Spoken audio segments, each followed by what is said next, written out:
तो सबसे पहले क्लास नंबर 1 को स्टार्ट करते हैं हम, श्रम कल्याणकारी अधिनियम। प्यारे मित्रों, यहाँ इसी को क्यों स्टार्ट करते हैं, क्योंकि सबसे ज़्यादा जो नंबर्स है, सबसे ज़्यादा जो क्वेश्चंस बच्चों को उठते हैं वो यहाँ से उठेंगे। दूसरी बात है कि जो बच्चे परेशान होते हैं इसी चीज़ को लेकर होते हैं, सबसे ज़्यादा जो प्रॉब्लम होती है, और मैं चाहता हूं कि इसी चीज को लेकर के हम आगे आते हैं। तो आइए दोस्तों, बहुत ही बड़े शानदार, चलिए तो यहाँ हम बात कर रहे हैं श्रम कल्याणकारी अधिनियम। तो मित्रों देखिएगा, जहां हम बात कर रहे हैं कि श्रम कल्याणकारी अधिनियम, तो लेबर वेलफेयर जो है, एलोजिएशन जो आपके यहाँ पर है, इसी का ही जिक्र कर रहा हूं। तो अधिनियम जो है, जितने भी श्रमिकों के कल्याणकारी नियम, ठीक है, तो पहले इसको समझ लीजिए। श्रमिकों के कल्याण के लिए अर्थात उनके हित के लिए बनाए गए नियमों को ही श्रम कल्याणकारी अधिनियम कहते हैं। मित्रों, इसमें जो भी बिंदु लिया गया श्रमिकों के कल्याण हेतु लिया गया, जो भी उनका किसी न किसी प्रकार से उनका हित हो, उनका किसी भी प्रकार से हम जो है सरकार कैसे हित पहुंचा सकती, क्योंकि आज़ादी के बाद से कंटिन्यूस, उससे पहले से भी जब भी ये फैक्ट्री का जो है प्रोडक्शन होते थे, फैक्ट्री में हजारों की संख्या में जो है एम्प्लॉय लगते थे, जितने भी एम्प्लॉय लगते थे या फिर जो भी मजदूर कार्य करते थे उनके लिए, तो यहाँ पर अलग अलग प्रकार से अधिनियम बनाए हैं और आज भी सरकार इन अधिनियमों की पालना कर रही है। तो अलग अलग सन में अलग अलग अधिनियमों को आवश्यकता के अनुसार जो है बनाया गया, और उसके बाद जब से भारत देश आज़ाद हुआ उससे और उससे पहले से तो कंटिन्यूस में बहुत सारे अधिनियम हमारे बन रहे हैं। आज़ादी के बाद जो अधिनियम बने हैं उसमें बहुत सारे सुधार हुए, खासतौर से श्रमिकों के लिए जो भी है, क्योंकि आज के ज़माने में एक अपन सुबह उठते हैं, चाय पीने से लेकर के जो सोते हैं बेड उस तक लेकर के बहुत बड़ी फैक्ट्रीज है। मतलब प्रत्येक चीज़ को अगर सुई से बात करते हैं तो एरोप्लेन तक का जो है बनाने के लिए कोई ना कोई फैक्ट्री है, और इस फैक्ट्री में कार्य करने वाले मजदूरों के हित को भी कुछ ध्यान रखा गया सरकार में, और उनके हित कल्याण के लिए जो बनाए गए नियम है वो अधिनियम ही आपके यहाँ पर श्रमिक क्या कहलाते हैं, यहाँ पर श्रम कल्याणकारी अधिनियम कहलाते हैं। तो प्यारे मित्रों, ये है यहाँ पर श्रम कल्याणकारी अधिनियम। इसमें सबसे पहला हम पढ़ेंगे जी प्यारे मित्रों, श्रम कल्याणकारी अधिनियम की जो है डेफिनेशन क्या रहेगी, परिभाषा क्या रहेगी। तो इसकी सिंपल परिभाषा जो भी मैंने बोल के सुनाई वो आपको यहाँ पर बता देता हूँ, ठीक है। चलो चलिए, बहुत सारे स्टूडेंट जो आए हैं सभी का स्वागत है। तो सबसे पहले, सरकार ने समय समय पर, जी हाँ, सरकार ने समय समय पर श्रमिक एवं मजदूरों के हित को ध्यान में रखते हुए अनेक प्रकार के नियम और कानून बनाए गए हैं। इन्हीं नियम कानूनों को क्या बोलते हैं, श्रमिकों के लिए कल्याणकारी जो है अधिनियम बोलते हैं। तो ये जो श्रमिकों के कल्याण के लिए बनाए गए नियम कानूनों को श्रमिक कल्याणकारी अधिनियम कहा जाता है। तो मित्रों, ये बात आपको समझ में आ गई कि श्रमिक कल्याणकारी अधिनियम क्या कहते हैं, कि सरकार के द्वारा कोई भी मजदूर है या श्रमिक है, इनके हित को ध्यान में रखा गया, और ध्यान में रखते हुए इनके लिए कई प्रकार के नियम और कानून बनाए गए, और उनकी अनुपालना कराई गई है। और इसी का आधार इतना पेमेंट मिलना चाहिए, इनको क्षतिपूर्ति हो जाती तो वो क्षतिपूर्ति करना चाहिए। मतलब जो भी है, एक्सीडेंट हो जाता है या कोई ऐसी दुर्घटना घटना या किसी प्रकार कोई चीज होती है, या समय समय पर वेतन वृद्धि, समय पर वेतन मिलना, इन सभी चीजों को लेकर के कई प्रकार से श्रमिकों के हित को ध्यान में रखते हुए सरकार ने इनके जो है कल्याणकारी कई प्रकार की योजनाएं चलाई है, और उनके लिए अधिनियम भी बनाए हैं और अधिनियमों की पालना भी करा रही है। इनके लिए सरकार जो है बाध्यता रखी गई, उनके लिए इंस्पेक्टर रखा गया है जो बारंबार उनको समय समय पर चेक करे। ऐसी कई सुविधाएं और कई प्रावधान इसके अंतर्गत रखे हैं। मित्रों, हम बात करेंगे इसी सेशन को लेकर के, आज आगे बढ़ते हैं, ठीक है। आइए अब मैं बात कर रहा हूं, तो श्रम कल्याणकारी अधिनियम में अगर बात करते हैं तो ये लागू कब कब हुए। तो सबसे पहले यहाँ पर किस किस पर लागू है, तो ये आपको ध्यान रखना। आपसे पूछा जाता है कि श्रम कल्याणकारी अधिनियम किस किस विभाग पर लागू होता, तो ये सबसे पहले देखना है। तो सरकारी विभाग जितने भी है, गवर्नमेंट सेक्टर में जो भी कार्य करने वाले कर्मचारी है, उन सभी पर श्रम कल्याणकारी अधिनियम लागू होता है। जैसे कि रेलवे हो गया, रेलवे में जो भी फैक्ट्री जाती है वो है, यानी पीयूसी होगी, जो भी जैसे भेल है, सेल है, ऑर्डिनेंस है, इसरो है, IOCL है, NPCIL है, IONGC है, यहाँ पर जो भी है, यहाँ पर भारत है, यहाँ जो भी आपके जो है PUC है, या फिर जो है जितनी भी फैक्ट्रीज आपने देखने को मिल रही है हिंदुस्तान की, चाहे स्टेट की हो चाहे सेंटर की हो, सभी प्रकार की जो वैकेंसीज है, सभी प्रकार की जो फैक्ट्रीज है, वो सब में कर्मिक कार्य करने वाले कर्मचारी, चाहे प्राइवेट सेक्टर को, चाहे अर्ध प्राइवेट हो, या फिर यहाँ पर प्राइवेट सेक्टर को, ये सरकारी हो, तो सभी के लिए लागू है। तो यहाँ पर दोनों ही कंडीशंस आपके लागू, साथ साथ में प्राइवेट संस्थान भी इसमें ऐड है।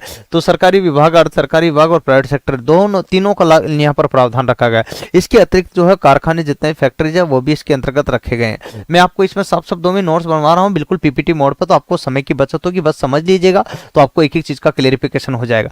तो मित्रों हम इसी सेशन में बात कर रहे हैं, तो सरकारी विभाग आ गया, अर्ध सरकारी आ गया, प्राइवेट सेक्शन आ गया और कारखाना आ गया, जितनी फैक्ट्रीज है इनमें भी जो है ये लागू किया गया है। और इसी के आधार पर हम बात करते हैं तो कॉलेज जो भी कॉलेजेस है उन सभी पर भी इसको लागू किया गया है, चाहे कॉलेज कोई सा भी हो उन सभी को इस पर भी लागू किया गया है। ओके, हाँ कॉलेज में भी बात करते हैं तो इसके बाद स्कूल से जो भी स्कूल्स रखे गए वो भी इसके अंतर्गत रखे, तो सारे स्कूल जितने भी है वो भी इनको लागू कर दिए गए हैं। इसके अतिरिक्त अगर बात करता हूं तो स्कूल के अतिरिक्त कहां पर लागू है, तो छोटे स्तरीय कामगार, जो भी छोटे छोटे स्तर के कामगार है उन पर भी ये लागू किया गया है।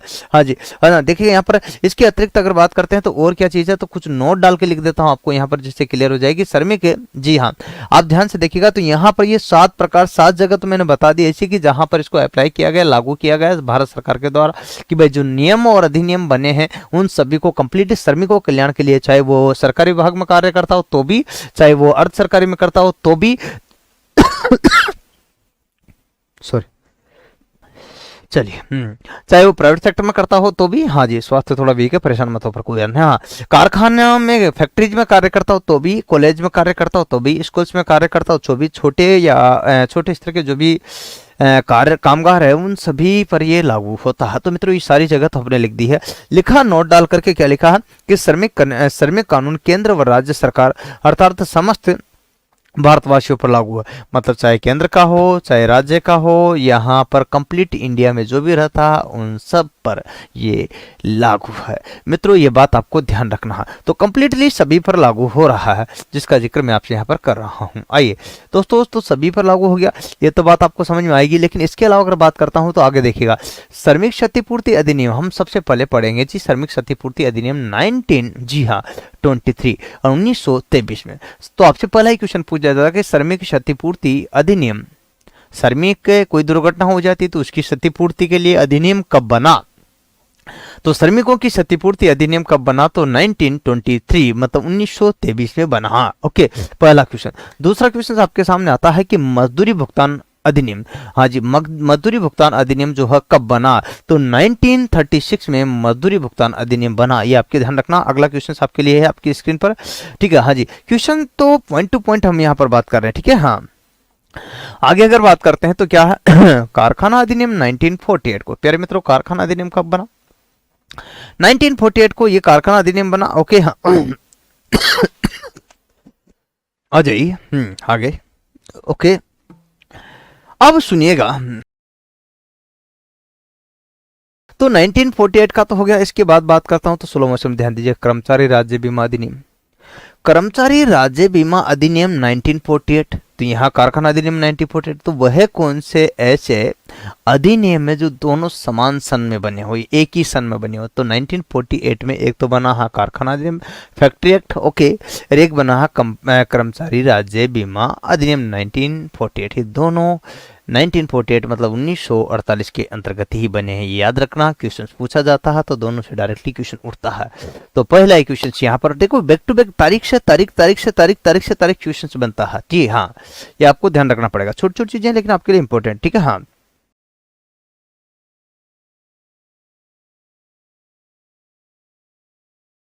कर्मचारी भविष्य निधि, कर्मचारी भविष्य निधि अधिनियम 1952, तो आपसे पूछा था कर्मचारी भविष्य अधिनियम कब बना, तो 1952 को, जी 1952 को ये बना, ठीक है। इसके बाद देखो यहाँ पर बात करते हैं तो 1923 मतलब 1947 में भारत आजाद हुआ उससे पहले अधिनियम बन गया, 1936 में जो भारत आजाद हुआ उससे भी पहले अधिनियम, 1947 में आजाद हुआ, 48 में ये बन गया, 48 में दो नियम बना, अधिनियम बना दिए, ठीक है।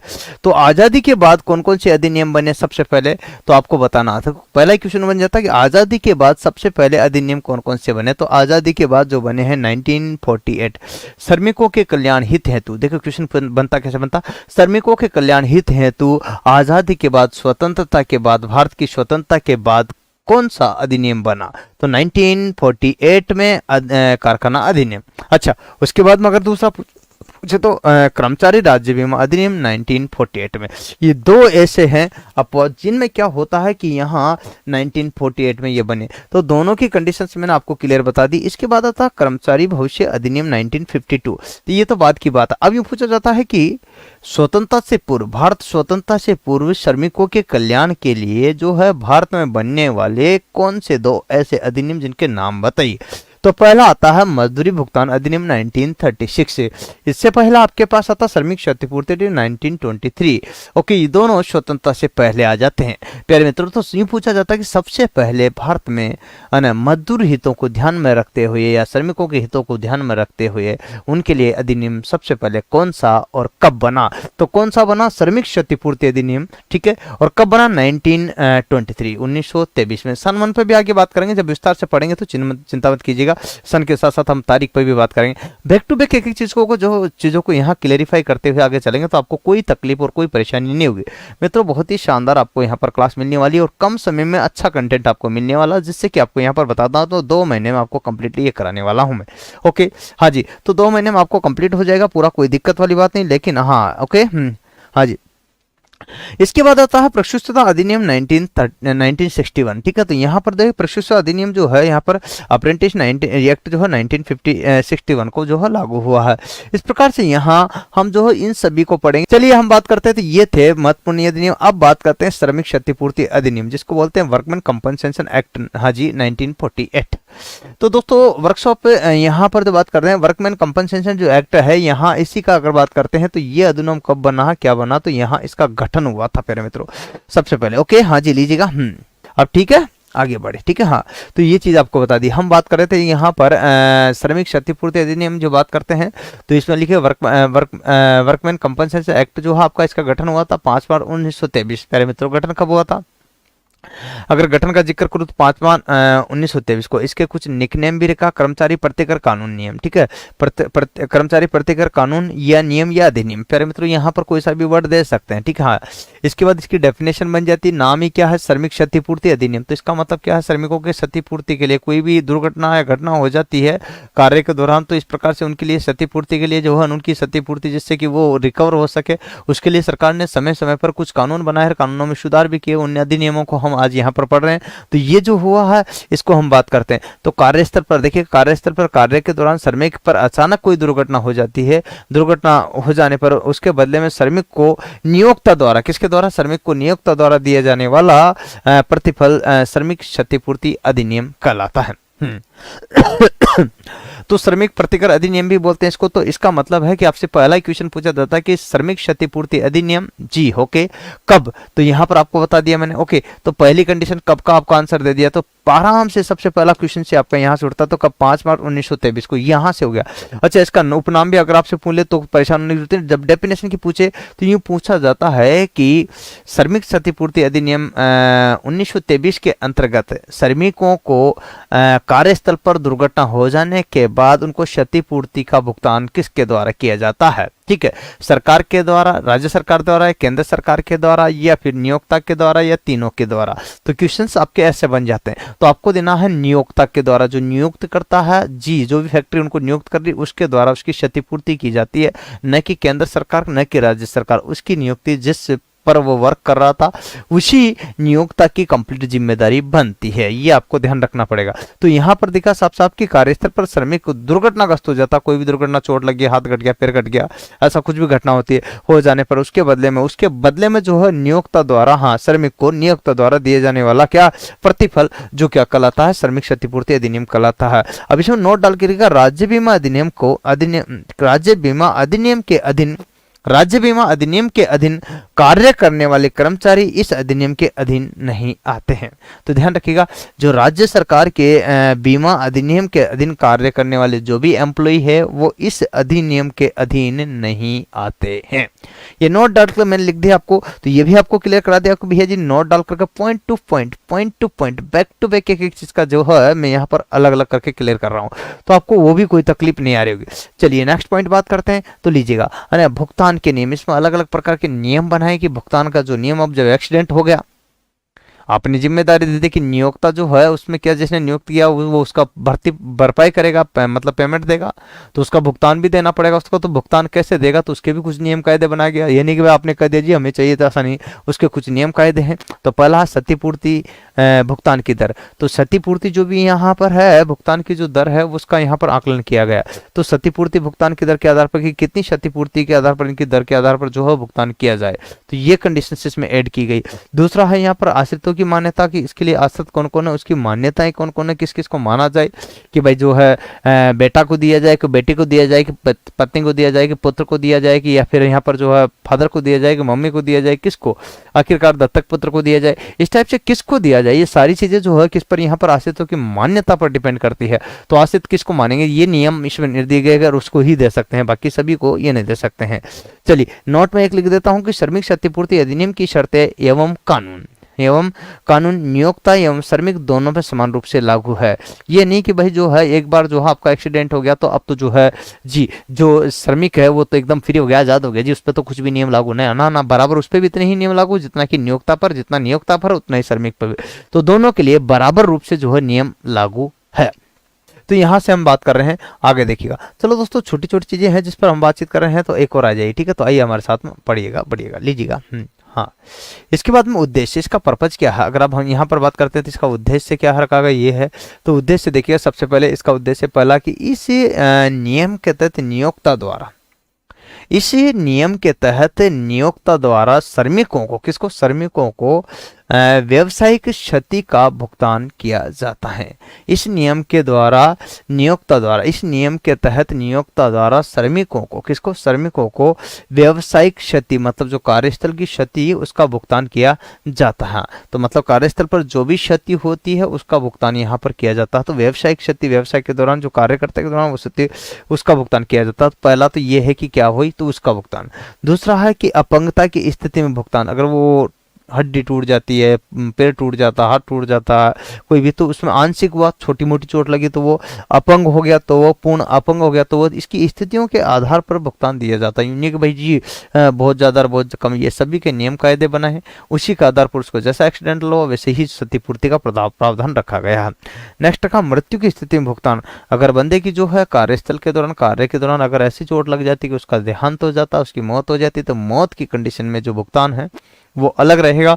इन सबका एक निर्धारण करा गया है, ठीक है। हाँ ठीक है जी। हाँ, यहाँ पर अगर बात करते हैं तो इसके बाद है मृत्यु की स्थिति में भुगतान, ठीक है। हाँ जी, सारी स्थिति मैंने आपको बता दी। अधीन क्षेत्र के अंदर, अधीन क्षेत्र कौन कौन से आते हैं जी, जैसे रेलवे, रेलवे के अंदर कंप्लीटली आएगा जी, बिल्कुल आएगा। कारखाने, चाहे छोटा हो, मध्यम हो या बृहत हो, मतलब छोटा स्मॉल हो या मीडियम हो या लार्ज स्केल हो, ठीक है, तो सब चलेगा, ठीक है। हाँ जी, तो यहाँ पर केंद्रीय उपक्रम जो भी है सारे सारे, जैसे मैंने बताया था, DRDO, भेल है, सेल है, इसरो है, ये सारे के सारे जो है इसके ना राज्य के उपकरण है जो भी है यहाँ पर, जैसे कि UPP शेल है ना, इसके बाद में UPRVNL आ गया। इसके बाद में जो है अगर बात करते हैं तो ऐसे बहुत सारे जो है वो होते हैं स्टेट गवर्नमेंट के भी, वो है रासायनिक उद्योग, जो भी केमिकल्स उद्योग, फैक्ट्रीज है, फटाखा उद्योग है, यहाँ पर जो भी फटाखा उद्योग, ये सारे के सारे इसके अधीन रखे गए। तो उपरोक्त तो सभी इसका क्वेश्चन बन जाता है। तो दोस्तों क्वेश्चन भी तरीके से अलग अलग प्रकार से बनते हैं, उन पर हम बात करते हैं। तो क्वेश्चन यहाँ पर कैसे बनते हैं, इस पर अभी जो पढ़ा है इस पर क्वेश्चंस कैसे बन सकते हैं इसी कम समय में। देखिएगा, मैं यहाँ पर इसी क्लास को चाहे तो 2 घंटे में कवर करते लिखाने में, लेकिन यही क्लास आपके यहाँ पर 20 मिनट, 25 मिनट, आधा घंटा, 1 घंटा में कवर हो जाएगी, तो कंप्लीटली मिलेगी जरूर। तो यहाँ पर देखिएगा, पहला क्वेश्चन है एक्ट अप्रेंटिस अधिनियम की स्थापना की दिवस है। तो अप्रेंटिस एक्ट की स्थापना 1936, 1948, 1961, 1952। तो ये आपके सामने क्वेश्चन आ गया, फटाफट आंसर दीजिएगा, ठीक है। हाँ जी, तो ये आपकी यहाँ पर क्लेरिफाई कर दीजिएगा, फटाफट आंसर दो भैया। हाँ, 1961, बहुत बढ़िया। 1961 में जो है ये एक्ट अप्रेंटिस लागू हुआ था। एक अप्रेंटिस का ही यहाँ पर पूछा गया और वही क्वेश्चन आपका यहाँ पर बिल्कुल सटीक और सही आंसर दिया है। तो मित्रों बहुत बढ़िया, शानदार आंसर। चलिए आगे बात करते हैं। तो क्वेश्चन का सेक्शन आगे शुरू होता है। अब श्रमिक कल्याणकारी कानून कब नहीं बना, कब नहीं बना, इस शब्द को ध्यान रखना, ये गौर करने का शब्द है। नहीं शब्द जो इसमें छुपाया गया वो राज है, और इस बात को आप ध्यान से समझोगे तो सब समझ में आ जाएगा। तो नई शब्द इसमें छुपाया गया है जिसका मैं जिक्र कर रहा हूँ। तो लीजिएगा, सबसे पहले नई शब्द को अगर यहाँ देखते हैं तो क्या आएगा, लीजिएगा। पहला ऑप्शन आपके सामने है 1948 1923, 36, 50।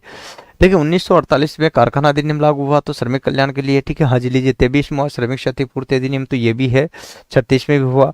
हाँ जी, इसके बाद 1950 में जो है 26 जनवरी सन 1950 के हमारे देश का जो है क्या हुआ, संविधान लागू हुआ, न कि जो है कोई अधिनियम। तो प्यारे मित्रों ये आपको ध्यान रखना। तो इसका आंसर जो होगा 1950। ओके दी बहुत बढ़िया। हाँ, तो ये आपके 1952 का आंसर बिल्कुल क्लियर हो गया।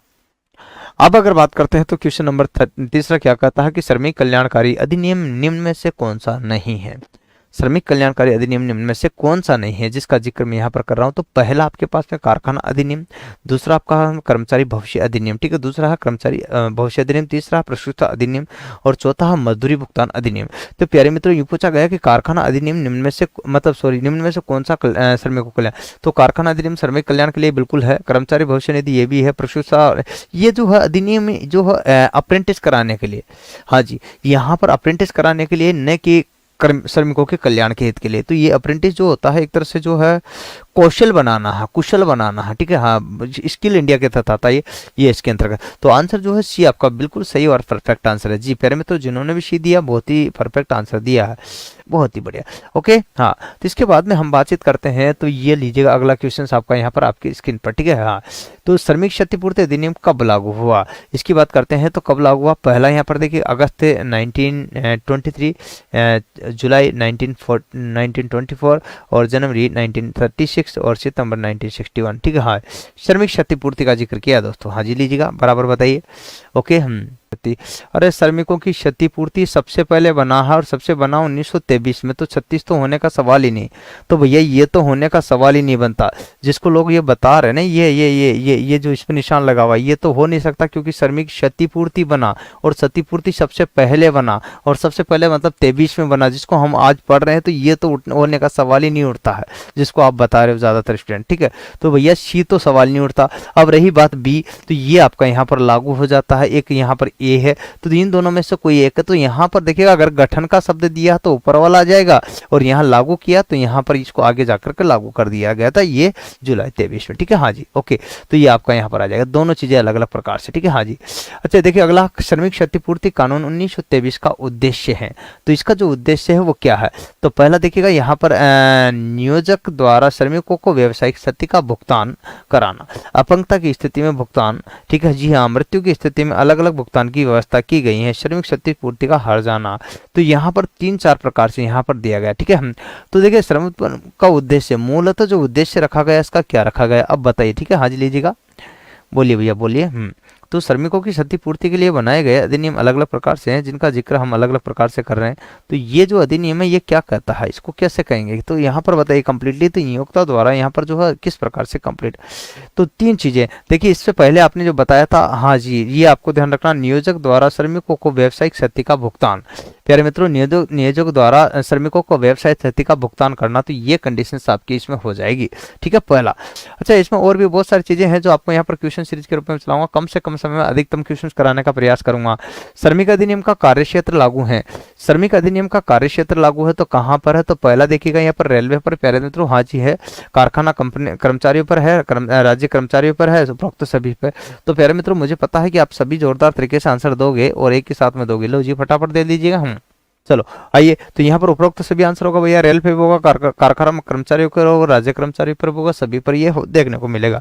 मित्रों, ये थे हमारे 6 क्वेश्चंस जो आपके आज पढ़ाए उसी में से, और उम्मीद है कि आपको ये पसंद आया होगा दोस्तों। तो कम्प्लीटली आप ये क्लास जो है हमारी ले सकते हो। हम